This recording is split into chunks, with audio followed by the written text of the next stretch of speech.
માનવ આંખ અને રંગબેરંગી દુનિયા, the human eye and the colourful world. માનવ આંખ પ્રકાશનો ઉપયોગ કરે છે અને આપણી ચાર બાજુની વસ્તુઓને જોવા માટે આપણને સમર્થ બનાવે છે. તેની રચનામાં એક લેન્સ હોય છે.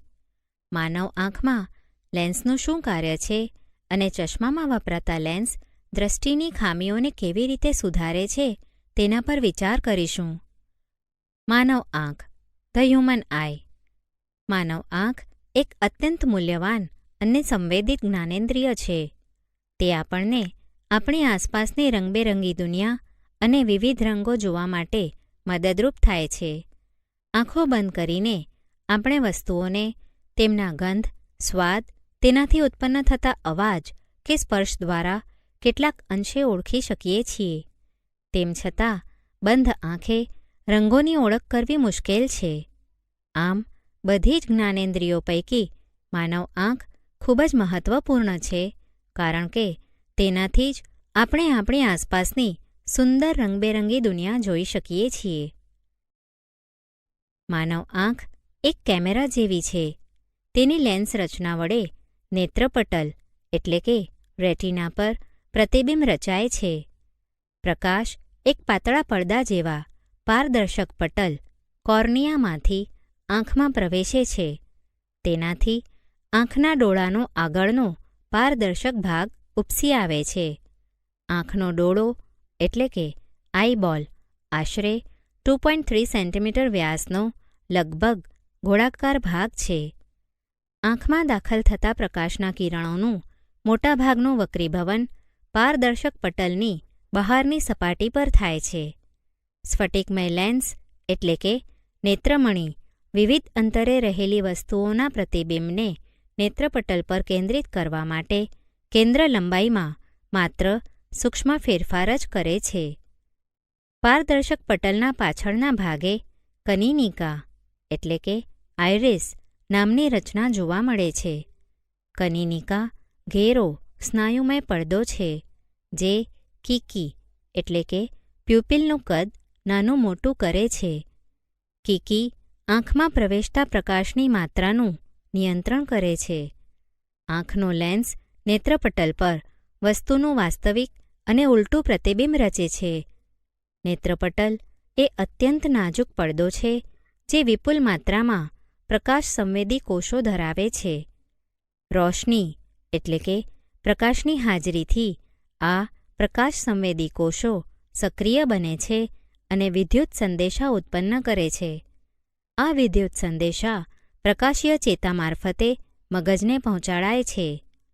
મગજ આ સંદેશાઓનું અર્થઘટન કરે છે અને છેવટે આપણે વસ્તુને મૂળ સ્વરૂપે જોઈ શકીએ છીએ. સમાવેશ ક્ષમતા, પાવર ઓફ એકોમોડેશન. આંખનો લેન્સ એટલે કે નેત્રમણિ રેસામય જેલી જેવા પદાર્થોનો બનેલો છે. તેની વક્રતામાં સિલિયરી સ્નાયુઓ વડે થોડી માત્રામાં ફેરફાર કરી શકાય છે. લેન્સની વક્રતામાં ફેરફાર થવાથી લેન્સની કેન્દ્ર લંબાઈ બદલાય છે. જ્યારે સ્નાયુઓ શિથિલ થાય છે ત્યારે લેન્સ પાતળો બને છે. આમ તેની કેન્દ્ર લંબાઈ વધે છે. આનાથી આપણે દૂરની વસ્તુઓને સ્પષ્ટ જોઈ શકીએ છીએ. જ્યારે તમે આંખની નજીક રહેલી વસ્તુઓને જુઓ છો ત્યારે સિલિયરી સ્નાયુઓ સંકોચાય છે, જેનાથી લેન્સની વક્રતામાં વધારો થાય છે અને લેન્સ જાડો બને છે. પરિણામે લેન્સની કેન્દ્ર લંબાઈ ઘટે છે. આનાથી નજીકની વસ્તુઓને સ્પષ્ટ જોઈ શકીએ છીએ. આંખના લેન્સની પોતાની કેન્દ્ર લંબાઈમાં ફેરફાર કરવાની આ ક્ષમતાને સમાવેશ ક્ષમતા કહે છે. તેમ છતાં આ લેન્સની કેન્દ્ર લંબાઈ અમુક હદથી ઘટી શકતી નથી. છાપેલા પાનને તમારી આંખની ખૂબ નજીક લઈ જઈને વાંચવાનો પ્રયત્ન કરો. તમને ઝાંખું દેખાશે અથવા આંખને તાણ અનુભવાશે. કોઈ વસ્તુને સ્પષ્ટ અને સ્વસ્થતાપૂર્વક જોવા માટે તમારે તેને આંખથી આશરે 25 સેન્ટીમીટર દૂર રાખવી પડે. જે લઘુત્તમ અંતરે આંખના લેન્સ વડે તણાવ વગર વસ્તુને સ્પષ્ટપણે જોઈ શકાય તે અંતરને સ્પષ્ટ દ્રષ્ટિ અંતર અથવા આંખનું નજીક બિંદુ કહે છે. સામાન્ય દ્રષ્ટિ ધરાવતા પુખ્ત વ્યક્તિ માટે આ અંતરનું મૂલ્ય 25 સેન્ટીમીટર જેટલું હોય છે. દૂરના જે અંતર સુધી આંખ વસ્તુને સ્પષ્ટ રીતે જોઈ શકે તે અંતરને આંખનું દૂરબિંદુ કહે છે. સામાન્ય દ્રષ્ટિ ધરાવતી વ્યક્તિ માટે દૂરબિંદુ અનંત અંતરે હોય છે. આમ સામાન્ય દ્રષ્ટિ ધરાવતી વ્યક્તિ 25 સેન્ટીમીટરથી અનંત અંતર સુધીની વસ્તુઓ સ્પષ્ટ રીતે જોઈ શકે છે. કેટલીકવાર મોટા ઉંમરની વ્યક્તિની આંખના લેન્સમાં દૂધિયા રંગનું અને વાદળછાયું પડ જામી જાય છે. આ પ્રકારની તકલીફને મોતિયો એટલે કે કેટરેક્ટ કહે છે. તેનાથી તેઓ અપૂર્ણ અથવા સંપૂર્ણ દ્રષ્ટિ ગુમાવે છે. તેને સર્જરી અથવા ઓપરેશન દ્વારા દૂર કરીને જોવાની શક્તિ ફરી પુનઃસ્થાપિત કરી શકાય છે. દ્રષ્ટિની ખામીઓ અને તેનું નિવારણ. Defects of vision and their correction.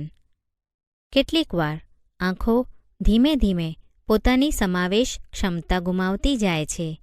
આવી પરિસ્થિતિમાં વ્યક્તિ વસ્તુઓને આરામથી અને સુસ્પષ્ટ જોઈ શકતી નથી. આંખોમાં પ્રત્યાવર્તન ખામીઓ એટલે કે રિફ્રેક્ટિવ ડિફેક્ટ્સને કારણે દ્રષ્ટિમાં ઝાંખપ આવે છે. દ્રષ્ટિની પ્રત્યાવર્તન ખામીઓના મુખ્યત્વે 3 પ્રકાર છે. 1. લઘુ દ્રષ્ટિની ખામી અથવા માયોપિયા એટલે કે નિયર સાઇટેડનેસ ઓર માયોપિયા. 2. ગુરુદ્રષ્ટિની ખામી અથવા હાઇપરમેટ્રોપિયા ફાર સાઇટેડનેસ ઓર હાઇપરમેટ્રોપિયા.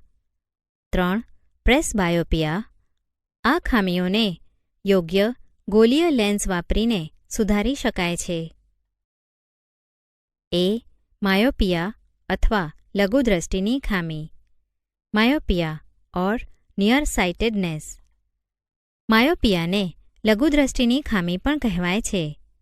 માયોપિયા ધરાવતી કોઈ વ્યક્તિ નજીકની વસ્તુઓને સ્પષ્ટપણે જોઈ શકે છે, પરંતુ દૂરની વસ્તુઓ અસ્પષ્ટ દેખાય છે. આ ખામીવાળી વ્યક્તિની આંખનું દૂરબિંદુ અનંત અંતરેથી ખસીને આંખની નજીક આવે છે.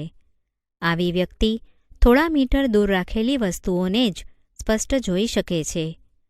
લઘુદ્રષ્ટિની ખામી ધરાવતી આંખમાં દૂરની વસ્તુનું પ્રતિબિંબ નેત્રપટલ પર રચાતું નથી, પરંતુ નેત્રપટલની આગળ રચાય છે.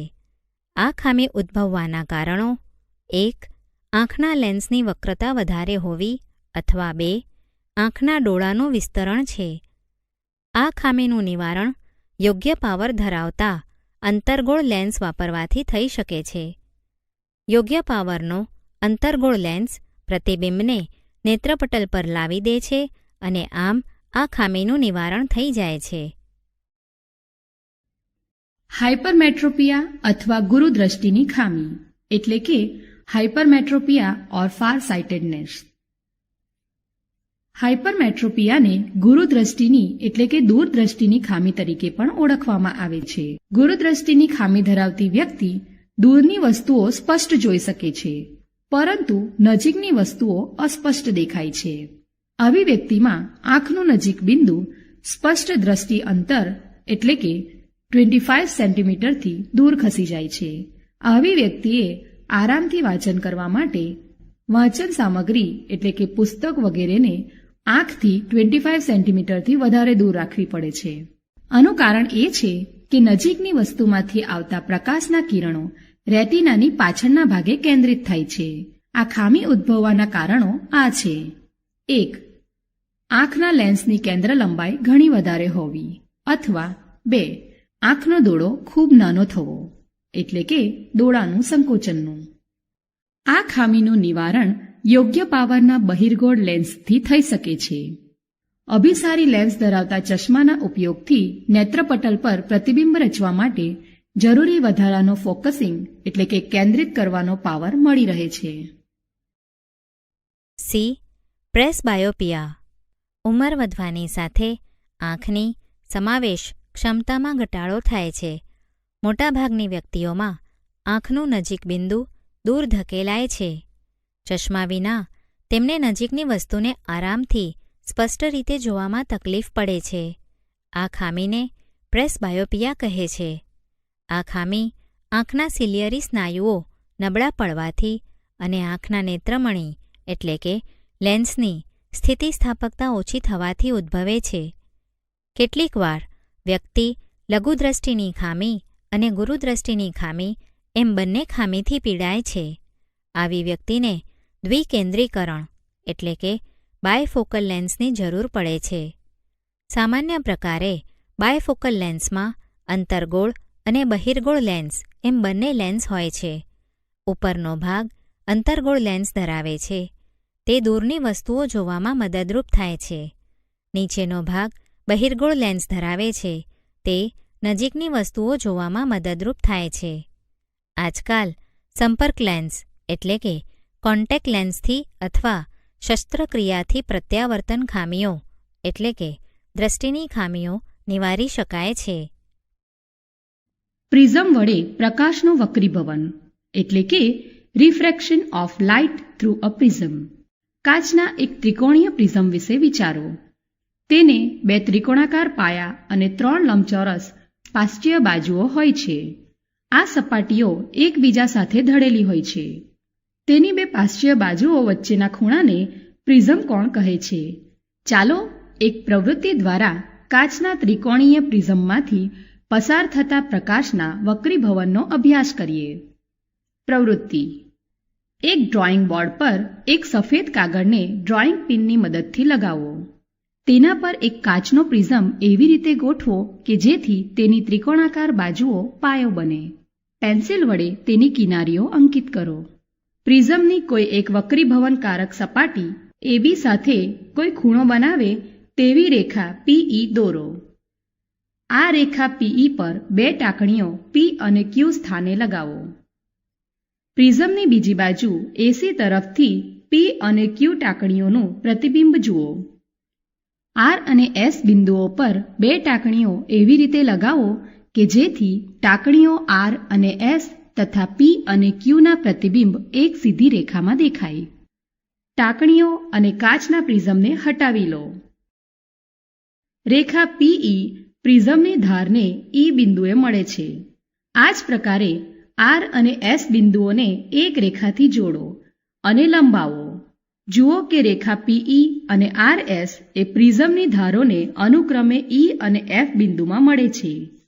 E અને F બિંદુને જોડો. પ્રિઝમની વક્રીભવનકારક સપાટીઓ AB તથા AC પર અનુક્રમે E તથા F બિંદુએ લંબ દોરો. આપાત કોણ એટલે કે ખૂણો I, વક્રીભવન કોણ એટલે કે ખૂણો R તથા નિર્ગમન કોણ એટલે કે ખૂણો E નામ નિર્દેશિત કરો. અહીં PE આપાત કિરણ છે, EF વક્રીભૂત કિરણ છે તથા FS નિર્ગમન કિરણ છે. તમે જોઈ શકો છો કે પ્રકાશનું કિરણ પ્રથમ સપાટી AB પર હવામાંથી કાચમાં પ્રવેશે છે. પ્રકાશનું કિરણ વક્રીભવન પામીને લંબ તરફ વળે છે. બીજી બાજુ AC પર પ્રકાશનું કિરણ કાચમાંથી હવામાં પ્રવેશે છે. આથી તે લંબથી દૂર વળે છે. પ્રિઝમની દરેક વક્રીભવનકારક સપાટી AB પર વક્રીભવન કોણ એટલે કે R એ આપાત કોણ એટલે કે I કરતાં નાનો હોય છે. બીજી વક્રીભવનકારક સપાટી AC પર વક્રીભવન કોણ એટલે કે E એ આપાત કોણ ખૂણો EFM ડેશ કરતાં મોટો હોય છે. પ્રિઝમના વિલક્ષણ આકારને કારણે નિર્ગમન કિરણ આપાત કિરણની દિશા સાથે એક ખૂણો બનાવે છે. આ ખૂણાને વિચલન કોણ કહે છે. આપણા કિસ્સામાં ખૂણો D વિચલન કોણ છે. કાચના પ્રિઝમ વડે શ્વેત પ્રકાશનું વિખેરણ. Dispersion of white light by a glass prism. પ્રવૃત્તિ: એક કાગળનું પુઠ્ઠું લો અને તેના મધ્યમાં એક નાનું છિદ્ર કે સાંકડી ફાટ બનાવો. સાંકડી ફાટ પર સૂર્યપ્રકાશ પડવા દો. તેમાંથી શ્વેત પ્રકાશનું એક પાતળું કિરણપુંજ મળે છે. હવે કાચનો એક પ્રિઝમ લો અને ફાટમાંથી પ્રકાશને પ્રિઝમની એક બાજુ પર પડવા દો. પ્રિઝમને ધીરે ધીરે એવી રીતે ફેરવો કે જેથી તેમાંથી નીકળતો પ્રકાશ પાસે રાખેલા પડદા પર દેખાય. તમે એક સુંદર વર્ણપટ જોશો. આવું શા માટે બને છે? સંભવતઃ પ્રિઝમે આપાત શ્વેત પ્રકાશનું વર્ણપટમાં વિભાજન કર્યું છે. વર્ણપટના બંને છેડે જોવા મળતા રંગોને ધ્યાનથી જુઓ. પડદા પર જોવા મળતા રંગોનો ક્રમ શું છે? જોવા મળતા રંગો આ ક્રમમાં ગોઠવાયેલા છે: જાંબલી, વાયોલેટ, નીલો, ઇન્ડિગો, વાદળી, બ્લુ, લીલો, ગ્રીન, પીળો, યેલો, નારંગી, ઓરેન્જ, રાતો, રેડ. રંગોનો આ ક્રમ યાદ રાખવા માટે ટૂંકાક્ષરો જાની વાલી પીનારા વિબગ્યોર ઉપયોગી થશે.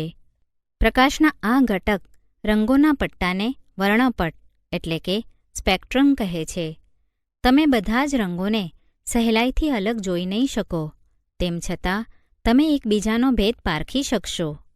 પ્રકાશનું તેના ઘટક રંગોમાં વિભાજન થવાથી આ ઘટનાને પ્રકાશનું વિભાજન અથવા વિખેરણ કહે છે. તમે જોયું કે શ્વેત પ્રકાશનું પ્રિઝમ વડે તેના 7 ઘટક રંગોમાં વિખેરણ થાય છે. આપણને આ રંગો કેમ મળે છે? પ્રિઝમમાંથી પસાર થતા ભિન્ન પ્રકાશના રંગો આપાત કિરણના સાપેક્ષે જુદા જુદા ખૂણે વળે છે. લાલ પ્રકાશ સૌથી ઓછો વળે છે અને અલગ અલગ દેખાય છે. આપણે વર્ણપટમાં જે જોઈએ છીએ તે ભિન્ન રંગોનો પટ્ટો છે. આઇઝેક ન્યૂટને સૌ પ્રથમ સૂર્યપ્રકાશનો વર્ણપટ મેળવવા માટે પ્રિઝમનો ઉપયોગ કર્યો હતો. તેમણે બીજો આવો જ એક પ્રિઝમ લઈ શ્વેતપ્રકાશથી મળતા વર્ણપટનું વધારે વિભાજન કરવાનો પ્રયત્ન કર્યો હતો, પરંતુ તેને વધારાના કોઈ રંગો મળ્યા નહીં. ત્યારબાદ તેમણે એક આવો જ પ્રિઝમ લઈને પહેલાં કરતાં ઊંધો ગોઠવ્યો. વર્ણપટના બધા જ રંગો બીજા પ્રિઝમમાંથી પસાર થઈ શકે છે. તેમણે જોયું કે બીજા પ્રિઝમમાંથી શ્વેત પ્રકાશનું કિરણપુંજ નિર્ગમન પામે છે. આ અવલોકન પરથી ન્યૂટનને વિચાર આવ્યો કે સૂર્યપ્રકાશ 7 રંગોનો બનેલો છે. કોઈપણ પ્રકાશ કે જે સૂર્યપ્રકાશ જેવો વર્ણપટ બનાવે છે તેને ઘણીવાર શ્વેત પ્રકાશ પણ કહેવાય છે. મેઘધનુષ્ય એ વરસાદ પડ્યા પછી આકાશમાં જોવા મળતો પ્રાકૃતિક વર્ણપટ છે.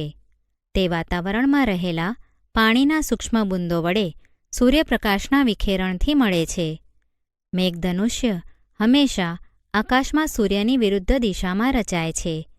પાણીના બુંદો અતિ નાના પ્રિઝમ તરીકે વર્તે છે. આ બુંદો દાખલ થતા પ્રકાશનું પ્રથમ વક્રીભવન અને વિભાજન, ત્યારબાદ આંતરિક પરાવર્તન અને અંતે બુંદમાંથી બહાર નીકળતા પ્રકાશનું વક્રીભવન કરે છે.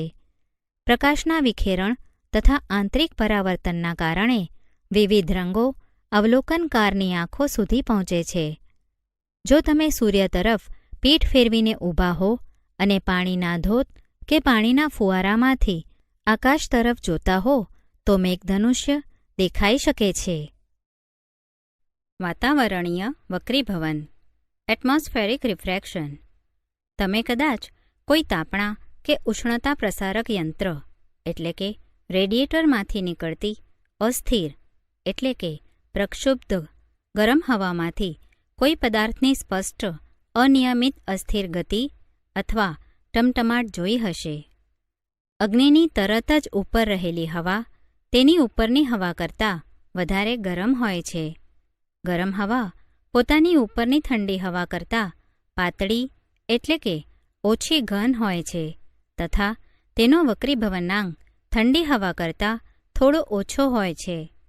અહીં વક્રીભવનકારક માધ્યમ એટલે કે હવાની ભૌતિક પરિસ્થિતિ પણ સ્થિર ન હોવાથી વસ્તુનું દેખીતું સ્થાન ગરમ હવામાંથી જોવાને કારણે સતત બદલાયા કરે છે.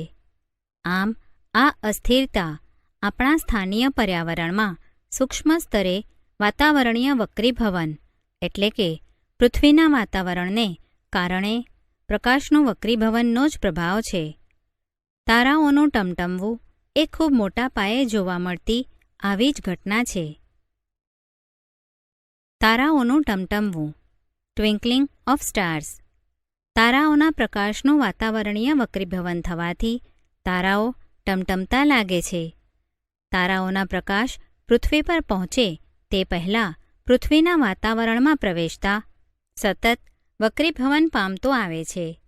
વાતાવરણીય વક્રીભવન એ જ માધ્યમમાં થાય છે જેમાં વક્રીભવનાંકમાં ક્રમિક ફેરફાર થતો જતો હોય. અહીં વાતાવરણ તારાઓના પ્રકાશને લંબ તરફ વાળે છે, તેથી તારાનું આભાસી સ્થાન તેના મૂળ સ્થાન કરતાં થોડુંક અલગ દેખાય છે. ક્ષિતિજ પાસે જ્યારે જોવામાં આવે છે ત્યારે કોઈ તારો તેના વાસ્તવિક સ્થાનથી થોડો ઉપર દેખાય છે. વળી પૃથ્વીના વાતાવરણની ભૌતિક પરિસ્થિતિ સ્થાયી હોતી નથી. આથી તારાનું દેખીતું સ્થાન સ્થિર હોતું નથી, પરંતુ થોડુંક બદલાયા કરે છે. તારાઓ પૃથ્વીથી ઘણા દૂર રહેલા હોવાથી તેમને પ્રકાશના બિંદુવત ઉદ્ગમો ગણી શકાય. તારામાંથી આવતા પ્રકાશના કિરણોનો માર્ગ થોડો થોડો બદલાયા કરે છે. આથી તારાનું દેખીતું સ્થાન બદલાયા કરે છે અને આપણી આંખમાં પ્રવેશતા તારાના પ્રકાશની માત્રા પણ અનિયમિતપણે બદલાય છે, જેથી તારો કોઈવાર પ્રકાશિત દેખાય છે તો કોઈવાર ઝાંખો દેખાય છે, જે ટમટમવાની અસર છે. આમ ગ્રહો ટમટમતા નથી. ગ્રહો પૃથ્વીની ઘણા નજીક છે અને તેથી તેમને વિસ્તૃત સ્ત્રોત ગણવામાં આવે છે. જો આપણે ગ્રહને બિંદુવત પ્રકાશ ઉદ્ગમોનો સમૂહ તરીકે ગણીએ તો બધા જ બિંદુવત પ્રકાશ ઉદ્ગમોથી આપણી આંખોમાં પ્રવેશ કરતા પ્રકાશની માત્રામાં કુલ પરિવર્તનનું સરેરાશ મૂલ્ય 0 થાય. તેથી જ ટમટમવાની અસર નાબૂદ થાય છે. વહેલો સૂર્યોદય અને મોડો સૂર્યાસ્ત. Advance sunrise and delayed sunset. વાતાવરણીય વક્રીભવનને કારણે સૂર્ય આપણને વાસ્તવિક સૂર્યોદયથી લગભગ 2 મિનિટ વહેલો દેખાય છે તથા વાસ્તવિક સૂર્યાસ્તથી લગભગ 2 મિનિટ પછી પણ દેખાય છે. વાસ્તવિક સૂર્યોદય એટલે સૂર્ય ખરેખર ક્ષિતિજની ઉપર આવે.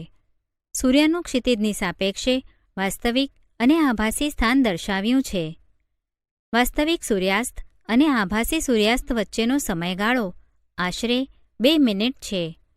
આ ઘટનાને કારણે જ સૂર્યોદય કે સૂર્યાસ્ત સમયે સૂર્યની તકતી ચપટી દેખાય છે.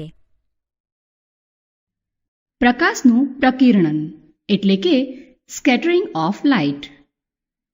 પ્રકાશ તથા આપણી આજુબાજુની વસ્તુઓ વચ્ચેની આંતરક્રિયાને કારણે આપણને કુદરતમાં અનેકવાર અદ્ભુત ઘટનાઓ જોવા મળે છે. આકાશનો ભૂરો રંગ, સમુદ્રની ઊંડાઈએ રહેલા પાણીનો રંગ, સૂર્યોદય અને સૂર્યાસ્ત સમયે સૂર્ય રતાસ પડતો દેખાવો, આ એવી અદ્ભુત ઘટનાઓ છે જેનાથી આપણે પરિચિત છીએ. તમે કલિલકણો દ્વારા પ્રકાશના પ્રકિરણન વિશે શીખ્યા છો. સાચા દ્રાવણમાંથી પસાર થતા પ્રકાશના કિરણપુંજનો માર્ગ આપણે જોઈ શકતા નથી, પરંતુ પ્રમાણમાં મોટા કદના કણો ધરાવતા કલિલ દ્રાવણોમાંથી પસાર થતા કિરણપુંજનો માર્ગ આપણે જોઈ શકીએ છીએ. ટિન્ડોલ અસર, ટિન્ડોલ ઇફેક્ટ. પૃથ્વીનું વાતાવરણ સૂક્ષ્મ કણોનું વિસમાંગ મિશ્રણ છે. આ કણોમાં ધુમાડો, સૂક્ષ્મ પાણીના બૂંદ, ધૂળના નિલંબિત કણો અને હવાના અણુઓનો સમાવેશ થાય છે. જ્યારે કોઈ પ્રકાશનું કિરણપુંજ આવા કણોને અથડાય છે ત્યારે તે કિરણનો માર્ગ દૃશ્યમાન બને છે. આ કણો દ્વારા વિખેરિત પ્રકાશ પરાવર્તન પામીને આપણા સુધી પહોંચે છે. કલિલ કણો દ્વારા પ્રકાશના પ્રકિરણનની ઘટનાથી ટિન્ડોલ અસર ઉદ્ભવે છે. સૂર્યપ્રકાશનું કિરણ એક નાના છિદ્ર દ્વારા ધુમાડો ભરેલા રૂમમાં પ્રવેશે છે ત્યારે આ ઘટના જોવા મળે છે.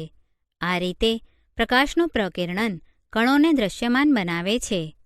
સૂર્યપ્રકાશ ગાઢ જંગલમાં પ્રવેશે છે ત્યારે પણ ટિન્ડોલ અસર જોવા મળે છે.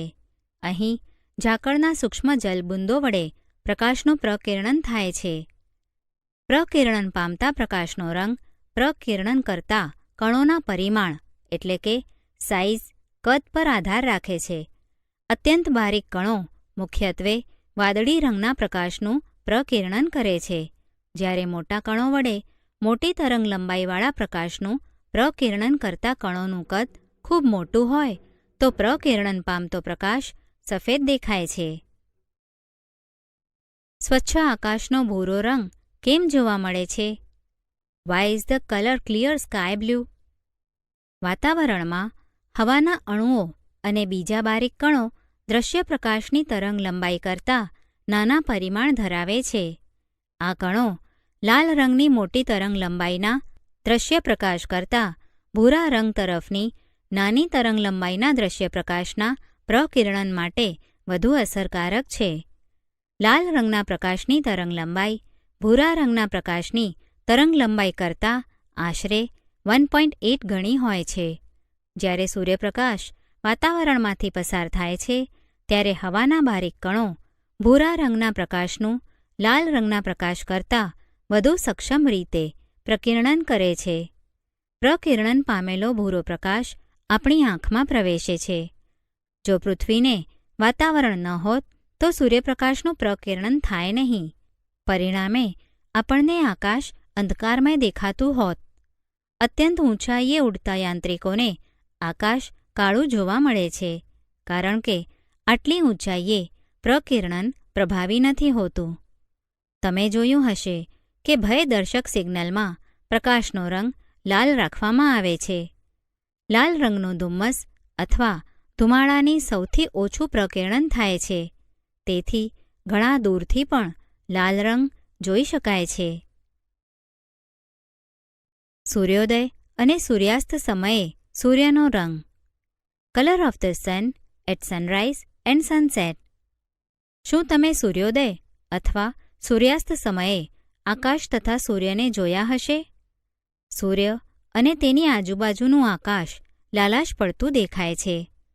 ચાલો આપણે આકાશનો ભૂરો રંગ અને સૂર્યોદય તથા સૂર્યાસ્ત સમયે સૂર્ય લાલાશ પડતો શા માટે દેખાય છે તે સમજવા એક પ્રવૃત્તિ કરીએ. પ્રવૃત્તિ: એક બહિર્ગોળ લેન્સ L1 લઈને મુખ્ય કેન્દ્ર પર એક તીવ્ર પ્રકાશનો સ્ત્રોત S રાખો. આ લેન્સ પ્રકાશનું સમાંતર કિરણપુંજ ઉત્પન્ન કરે છે. આ કિરણપુંજ સ્વચ્છ પાણી ભરેલા પારદર્શક કાચના પાત્ર ટીમાંથી પસાર થવા દો. આ પ્રકાશના કિરણપુંજને કાર્ડબોર્ડ એટલે કે પૂંઠા પર બનાવેલ વર્તુળ પર છિદ્ર Cમાંથી પસાર થવા દો અને બીજા બહિર્ગોળ લેન્સ L2 વડે વર્તુળાકાર છિદ્રનું પડદા MN પર સ્પષ્ટ પ્રતિબિંબ મેળવો. પાત્રમાંના 2 લિટર સ્વચ્છ પાણીમાં 200 ગ્રામ સોડિયમ થાયોસલ્ફેટ હાઇપો ને ઓગાળો. તેમાં લગભગ 1 to 2 ml સાંદ્ર સલ્ફ્યુરિક એસિડ ઉમેરો. લગભગ 2 to 3 મિનિટ્સમાં તમે જોશો કે સલ્ફરના અતિ સૂક્ષ્મ કણો અવક્ષેપિત થતા દેખાશે. જેવા સલ્ફરના કણો બનવાનું શરૂ થશે, તમને કાચના પાત્રની 3 બાજુઓથી જોતા ભૂરા રંગનો પ્રકાશ દેખાય છે. અતિ સૂક્ષ્મ સલ્ફરના કણો વડે ટૂંકી તરંગ લંબાઈના પ્રકાશનું પ્રકિરણન થવાને કારણે આ જોવા મળે છે.